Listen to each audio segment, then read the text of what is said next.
It's early morning and cattle are on the move at Bold Ranch in central Montana. For more than 3 decades, Robert and Annette Bold have been raising cattle, and their son Spencer and twin girls Alexandra and Reagan help them run things today. Both Robert and Annette are former teachers who decided to return to their ranching roots. Both Robert and I grew up on a farm ranch, not too far from here, approximately 100 miles probably at the most. I think once ranching is in your blood, it's really hard to get away from it. We run a cow-calf operation. In the past, we've been predominantly Angus. This is the first year we're doing any crossbreeding away from Angus using Charolais. On the feeder calf side, we do custom feeding. We also grow our own. On the small grain side, we raise wheat and barley. The grain goes into cattle feed. So the barley is not a cash crop. The wheat is. We're not wheat feeders. We grow cattle. We don't finish cattle here. From the beginning, saline seep has been the biggest challenge for the Bolds. Their land contained over 400 acres that was almost unusable because of high salt content. The Bolds fought to reclaim the land by first spreading granular gypsum over the affected area, and then seeding a variety of plants that had high salt tolerance. In 1980, we began to do reclamation work here. We didn't know exactly what we were doing because this was the introduction and discovery of technology on how to treat some of these areas. So we experimented with over 24 grasses, forbs, and legumes to find some that would take.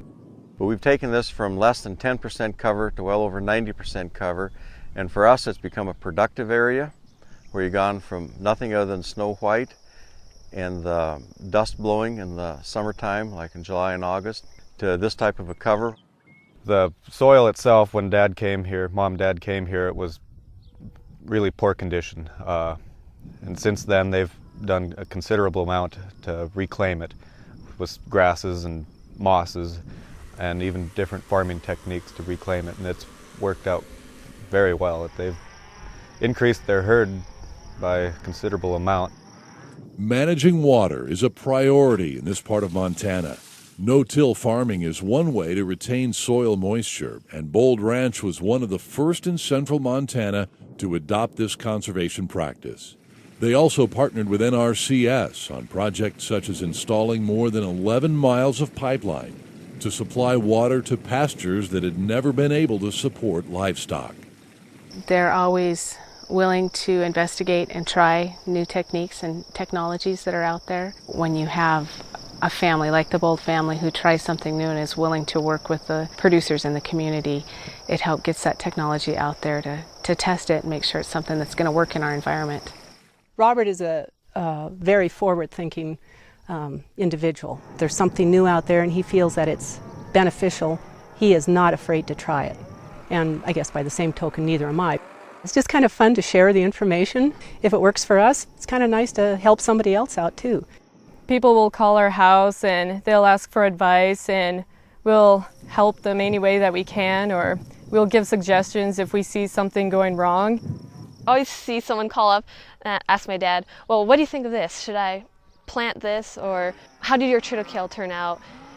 You know, what's your opinion on this? And he's always just willing to pass on knowledge. He just loves to share whatever he learns. The efforts of the Bold family haven't just helped the ranch. The wildlife here is thriving as well. And from crops to cattle, water to wildlife, the Bold family takes whatever steps necessary to be as environmentally sound as possible. The environmental stewardship is very important to our family. You can't gain anything from the land unless you keep it up the best that you can, and for future generations, you have to try to keep it the best.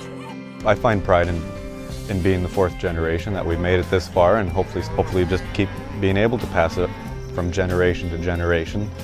It's kind of cool to carry on a family legacy. I don't think many families can do that, and so be able to pass it on is just something really special. I think what we've accomplished in the time that we've been here, I'm just really happy with it.